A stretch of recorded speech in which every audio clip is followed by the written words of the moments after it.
Hi, Rocco Turbo here with you inside the asylum, and I'm lucky enough right now to be joined by phone by a member of of Barbed Wire Dolls, Ping Doll, right now by phone.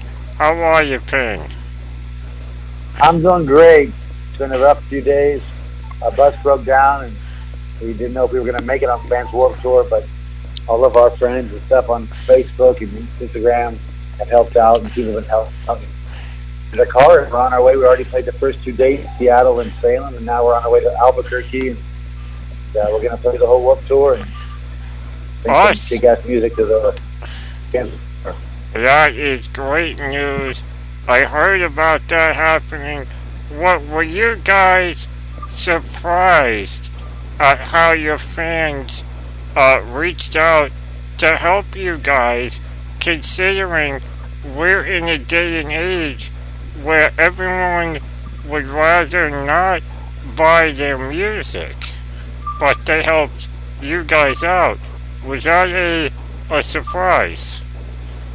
Yeah, it was a real surprise because people from all over the world, we're talking Japan, all over Europe, America, everyone's sending some sort of money donation, whether it's $1 or more. They're sending money because they've seen us live. Some people haven't seen us live, even Japan. We haven't visited Japan, but people are sending money because they believe in us, and they've inspired us because we really thought maybe we should just call it quits and just cancel everything and find a way to get out, because but you can't give up. And our fans just literally said, no, you can't give up, I mean, we had fans writing us saying, I was going to buy the new Offspring. I was going to go see Offspring concert, but I saved that €50 and I sent that money to you. Someone said, I was going to buy your new album, but I'm just going to send you the money that it costs and I'll buy the album later, and people came and even donated some money at the merch booth. They bought some T-shirts and they said, here's an extra $20, and it's really great to know that they believe in us so much in the music and the message. I mean, the other day in Salem, we had a young girl, 15-year-old girl, who came to our singer, told her after the show that she was on the verge of committing suicide, and she discovered our band somehow. She watched our videos and saw we were playing in Warped Tour close by, and the more she listened to the music, she bought a ticket, and she came just to see us.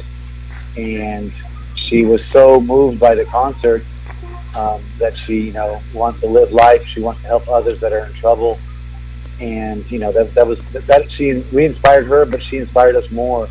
And how can we give up our dreams when that people even not notice, are being moved that way. I mean, this girl let us know that feeling, but it's very powerful. Music is a very powerful medium to inspire a better life for people too. And we sing about a lot of things that are about standing up for yourself and being, and finding freedom and within.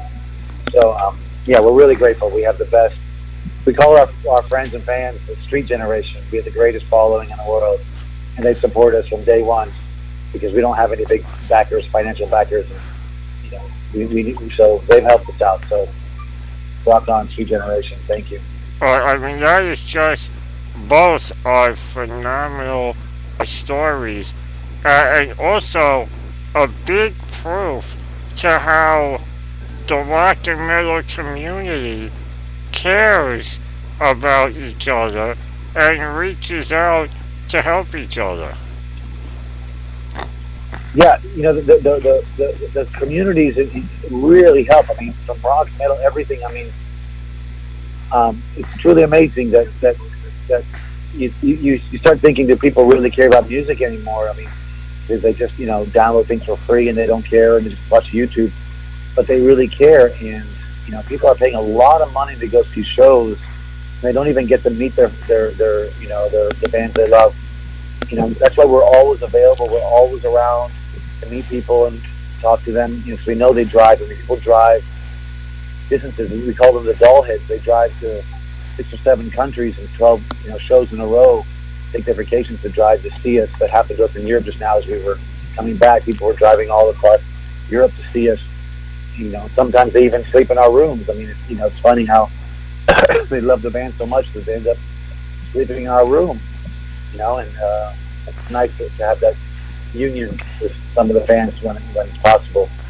Yeah, yeah, and also, yeah, it also shows that there is life in the music industry, in rock and metal, and that there is a future for music and for rock and metal. Yeah, there's such a new future. I mean, we're on the dawn of a whole new beginning, a whole new that we're losing signals. Call me back if it cuts out. Yeah, yeah, But movement happening right now. I mean, everything that you've heard in music has kind of been rehashed for the last 20 years. And metal has been the first to start something new. They've started with all the different genres of metal, but punk has really been dead for 20 years. There's been nothing new. All sounds the same, and we're kind of carrying that little torch to bring something new to it.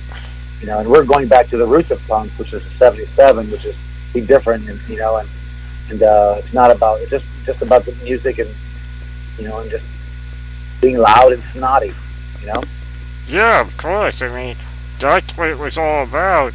And I wouldn't be surprised, I mean, if that's the main reason why Lemmy personally selected you guys to be one of the first bands on the Motorhead label.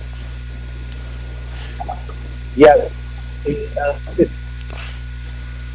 nothing. There's not a higher honor that will ever come to us than Lemmy seeing us live at the Whiskey a Go Go and saying, "Do you want to be on Motorhead Music?" I mean, we said yes immediately. I mean, he was looking at like 64 bands, and we became the first band to be released on Motorhead Music, other than Motorhead. And I mean, the first thing he told us is, "Don't change for anyone. You got it. You're the new generation." And that means more to us than anything anyone could ever say or write about us. Any critic, any fan, it doesn't make a difference. That's the highest standard of rock and roll. And to get Lemmy's approval will always be everything, And being his like musical child, is a legacy that we will honor and do our best to hold up. We sound nothing like Motorhead, but Motorhead fans and Motorhead bangers are coming to us and giving us respect just because Lemmy chose us and liked us. And so it's a real honor to have Motorhead, fans also give us the time and day. It's a true honor. And Motorhead is the greatest, Of course. Lemmy is everything. Of course. Yeah. And there's not a day that doesn't go by that we don't remember him and don't keep him in our thoughts, keep the music alive. Yeah, and the fans, gravitate to you guys most likely because of what you are doing musically. And one of the things I wanted to bring up is that you're doing something that nobody really does anymore. Your last album came out last year, and here we are a year later, and you're coming out with another new album. Nobody does that anymore. Nowadays, there's usually 2 or 3 years between albums. Did you guys intentionally decide to put out another album right away? Was it accidental? How did it come to be? Actually, we had no plans on releasing a new album, but we had met the band Eagles of Death Metal at Riot Fest, and we played there in Chicago. And we had invited them to come to Crete, Greece, our artist commune, where we lived when we're not touring or in LA. And Dave Catching, the guitarist, said, "Hey, why don't you come to Rancho de la Luna, my home studio?" And we're like, "Rancho de la Luna? That's like one of the most legendary studios in the world. That's where the whole desert rock movement started with Caius and Desert and Queens of the Stone Age and everything." And we'd love to come. And so we were going to go there. And right as I was talking to Dave, 10 minutes later, the Paris attacks happened to his band in the Bataclan in Paris, and it was a horrible time there. And he wrote us back a few days later and said, "I still want you to come and record. Can you still come record? Because the music has to go on." And we were so moved and inspired by this, how we felt, that we ended up writing a whole new album in days. And so we went there and recorded, and we couldn't wait, just to sit around for 2 more years and push Desperate. We love Desperate. We're still playing songs from Desperate, the last album. But we just had to get it out because, all this new music just came spontaneously out. And we don't have any rules, we just do what we want. And, one thing Lemmy said is no compromising, stick to your guns, have principles. And we wrote this album. We asked the label, can we get it out? And they said, sure, why not? You do it, they're behind us. And we believe in it. It's a big departure from our last album. Everything's changing.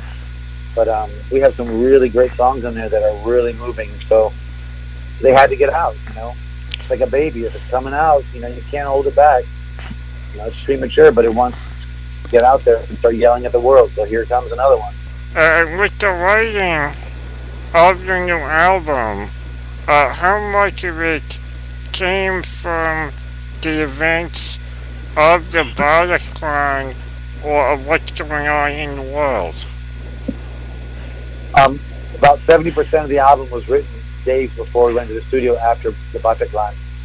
We had written 2 or 3 songs, and that's why we told Dave we'll just come in and record 2 or 3 songs. And then the Bataclan happened, and he said, a few days later, you want to come in? It was just a week later. The feelings we had after Bataclan and after those attacks and the world we live in, that there has to be a way to live in peace and find ways for yourself and, live in society. And there's a song about suicide, there's a song about rape, there's a song about, 2 political songs that are very politically charged, I can use to say, contract, they're kind of fitting right now with what's going on with the political situation in the world. I know you're busy.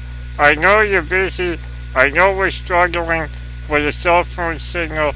I want to thank you for joining me here inside the asylum. I'm gonna play Back in the USSA for everybody, and any last words from you for your fans? Power to the people. Long live rock and roll. Well said, man. Power to the people and long live rock and roll. Here is Barbed Wire Dolls. We're back in the USSA here inside the asylum.